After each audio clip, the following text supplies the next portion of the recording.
ഞങ്ങൾ പ്രതീക്ഷിക്കാതെ നടത്തിയ ചോറ്റാനിക്കര ദർശനമായിരുന്നു കേട്ടോ. അമ്പലത്തിലെത്തിയപ്പോൾ തകർപ്പൻ ക്യൂ. ഇത്രയും വലിയ ക്യൂ പ്രതീക്ഷിച്ചില്ല കേട്ടോ. നമ്മൾ മനുഷ്യർക്ക് പണ്ടേ ക്യൂ ക്ഷമയില്ലാത്തൊരു പരിപാടിയാണല്ലോ. പിന്നെ ഏക ആശ്വാസം ക്യൂ നിൽക്കാതെ ഇങ്ങനെ നടന്ന് പോകുന്നുണ്ടെന്നുള്ള ഏക ആശ്വാസം കേട്ടോ. ക്യൂ അങ്ങ് കീഴ്ക്കാവ് വരെ ഉണ്ടായിരുന്നു കേട്ടോ. അങ്ങനെ ഞങ്ങൾ നടന്ന് ക്യൂ നമ്മുടെ സ്റ്റെപ്പിൻ്റെ മുകളിലേക്ക് എത്തിയിട്ട് അപ്പം നമുക്ക് അവിടെ നിന്ന് ഡ്രോണിൽ നിന്ന് ഫോട്ടോ എടുക്കണ പോലെ കുറേ വീഡിയോസും ഫോട്ടോസും എടുക്കാം. അപ്പം ഞങ്ങൾ കുറച്ച് ഡ്രോൺ ഫോട്ടോസ് എടുത്തിട്ടാ. കണ്ട ക്യൂ നിങ്ങൾക്ക് കാണാൻ പറ്റും. ക്യൂ വല്ല തിരക്കും, നല്ല അടിപൊളി തിരക്കായിരുന്നു കേട്ടോ. ഇന്ന് സൺഡേ ആയതുകൊണ്ടാണോ എന്നറിയില്ല, നല്ല അടിപൊളി തിരക്കുണ്ടായിരുന്നു. അങ്ങനെ 9:15 ക്യൂ നിന്ന് ഞങ്ങൾ ഏകദേശം ഒരു 11:30 ആയപ്പോൾ തൊഴുതിറങ്ങിയിട്ടാണ്. അപ്പോൾ ചോറ്റാനിക്കര വന്നു കഴിഞ്ഞാൽ ചരട് വാങ്ങിക്കാതെ പോകാറില്ല കേട്ടോ. അങ്ങനെ ഇപ്രാവശ്യം വാങ്ങിച്ചത് മഞ്ഞച്ചരടാണ്.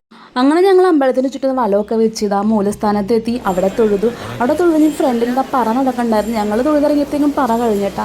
മഞ്ഞൾപ്പറ, അവൽപ്പറ, മലർപ്പറ അങ്ങനെ എല്ലാം ഉണ്ടായിരുന്നു. തുലാഭാരമൊക്കെ നടക്കണ്ടായിരുന്നു. അതൊക്കെ കഴിഞ്ഞിട്ട് പിന്നെ ഞങ്ങൾ കീഴ്ക്കാവിലെത്തി. കീഴ്ക്കാവിൽ പിന്നെ ക്യൂ നിൽക്കാണ്ട് നമുക്ക് പെട്ടെന്ന് തൊഴുതിറങ്ങില്ല. തിരക്ക് ഉണ്ടാവില്ല, നമുക്ക് പെട്ടെന്ന് തൊഴാൻ പറ്റും. അങ്ങനെ അവിടെ തൊഴുതിയിട്ട് ഞങ്ങൾ അവിടെ ഇരുന്നിട്ട് ചരടൊക്കെ കിട്ടിയിട്ട് വാങ്ങിച്ച് ചരടൊക്കെ കിട്ടി. കീഴ്ക്കാവിലും തിരക്കില്ല എന്നല്ല, എന്നാലും ക്യൂ ഇല്ലാത്തതുകൊണ്ട് നമുക്ക് പെട്ടെന്ന് തൊഴുതിറങ്ങാൻ പറ്റും. അത് കഴിഞ്ഞിട്ട് ആശാൻ നല്ല ക്ഷീണിച്ചിട്ട് ക്യൂ നിന്ന്. അപ്പോൾ അവിടെ വെള്ളം ഉണ്ടായിരുന്നു. അങ്ങനെ വെള്ളമൊക്കെ എടുത്ത് കുടിച്ചു. അതിനുശേഷം ഞങ്ങൾ കുറച്ച് ആൽമരത്തിൻ്റെ അവിടെ നിന്ന് കുറച്ച് സെൽഫിയും ഫോട്ടോസൊക്കെ എടുത്തിട്ടാണ്. അപ്പോൾ ഞങ്ങൾ വിജയദശമിയിൽ അന്ന് വരാനാണ് ഇരുന്നത്. അപ്പോൾ അന്ന് നല്ല തിരക്കായിരിക്കുമല്ലോ എന്ന് ഓർത്ത് ക്യാൻസൽ ചെയ്തിട്ടുണ്ട് ഇന്ന് വന്നത്. പിന്നെ എന്താണെന്ന് അറിയില്ല, നല്ല അടിപൊളി. സാധാരണ നിങ്ങൾ വന്നിട്ട് ഇന്ന് വരെ ഇത്ര വലിയ തിരക്കുണ്ടായില്ല കേട്ടോ. അപ്പോൾ അങ്ങനെയാണ് വീണ്ടും അമ്പലത്തിൻ്റെ ഫ്രണ്ടിലെത്തി. ഇവിടെ തുലാഭാരമൊക്കെ കഴിഞ്ഞിട്ടാണ്. ഇവിടെ എപ്പോഴും ഇങ്ങനെ സ്പെഷ്യൽ പറകൾ ഉണ്ടാവും കേട്ടോ. മഞ്ഞൾപ്പറ ആണ് ഇവിടുത്തെ സ്പെഷ്യൽ. പിന്നെ കൂടാതെ മലർ, അവൽപ്പറ, പഴം അങ്ങനെയൊക്കെ ഉണ്ടാവും കേട്ടോ. തുലാഭാരമൊക്കെ കഴിഞ്ഞു. അപ്പം ഞങ്ങൾ ചുറ്റിടുമ്പോൾ മൂലസ്ഥാനത്ത് ഒന്നും കൂടി തൊഴുതും. അപ്പം ഞങ്ങൾ ഈ സൈഡിലായിട്ടാണ് കേട്ടോ വണ്ടി വെച്ചത്.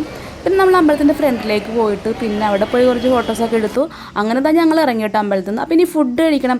നേരം ഉച്ച ആയതുകൊണ്ട് തന്നെ ഞങ്ങൾ മസാല ദോശ കഴിക്കൽ ഒഴിവാക്കിയിട്ട്. അപ്പോൾ ഞങ്ങൾ ബിരിയാണി കഴിക്കാമെന്ന് ഓർത്ത് അരിക്കൊമ്പം എന്നൊരു ഹോട്ടലിലേക്ക് കയറിയിട്ട്. അപ്പോൾ അവിടെ കയറിയതായിരുന്നു.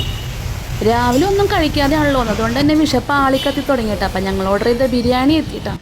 പിന്നൊന്നും നോക്കിയില്ല കേട്ടോ, നല്ല തട്ടായിരുന്നു കേട്ടോ. അങ്ങനെ ബിരിയാണിയൊക്കെ കഴിച്ച് ഞങ്ങൾ വണ്ടി എടുത്ത് കലൂർ ഭാഗത്ത് എത്തിയപ്പോഴത്തേക്കും നല്ല വെയിലത്തല്ലേ ഓടിച്ചെന്നത്. അപ്പോൾ അവിടെ കുമ്മട്ടിങ്ങ കണ്ടു കേട്ടോ. ഈ കുമ്മട്ടിങ്ങ അടിപൊളി സ്പെഷ്യലായിരുന്നു കേട്ടോ. പാലൊക്കെ മിക്സ് ചെയ്തിട്ടുള്ള കുമ്മട്ടിങ്ങ ആയിരുന്നു കേട്ടോ. അങ്ങനെ അത് 2 ഗ്ലാസ് കുടിച്ചു. അടിപൊളി നല്ല ടേസ്റ്റ് ആയിരുന്നു. അപ്പോൾ ഓക്കെ, ടാറ്റ, സീ യു.